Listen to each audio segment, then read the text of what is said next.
மாநில சுயாட்சி பேசிய அண்ணாவின் கட்சி இன்று மாநில உரிமைகளை எல்லாம் விட்டு கொடுத்து ஒத்து ஊதி கொண்டிருக்கிறது நாராசமான அந்த சென்ட்ரல் இசைக்கு.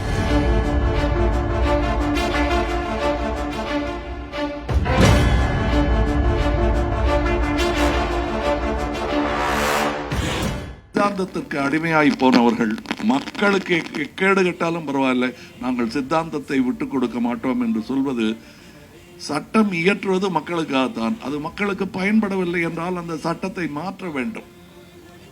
அதுதான் நாம நல்ல அரசுக்கான ஆராய்ச்சி மணி அடிக்கப்பட்டால் அது கேட்காத அரசன் நல்ல ஆட்சியை கொடுக்கவே முடியாது.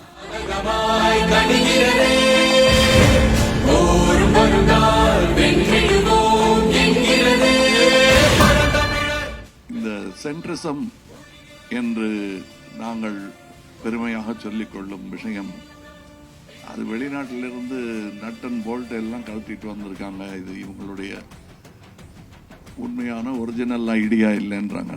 நல்ல ஐடியா எங்கே இருந்தாலும் வரலாம். இங்கேருந்து காந்தி ஐடியாவை அமெரிக்கன் பிரசிடென்ட் பேசிக்கிட்டு இருக்காரு. இந்த சென்ட்ரிசம் என்பதுக்கு பேர் போன இடம் காஞ்சிபுரம். ஒரே நேரத்தில் சேர சோழ பாண்டியர் காலத்தில், பல்லவர் காலத்தில் என்று வெவ்வேறு காலத்தில் நீங்கள் பார்த்தீர்களே, ஆனால்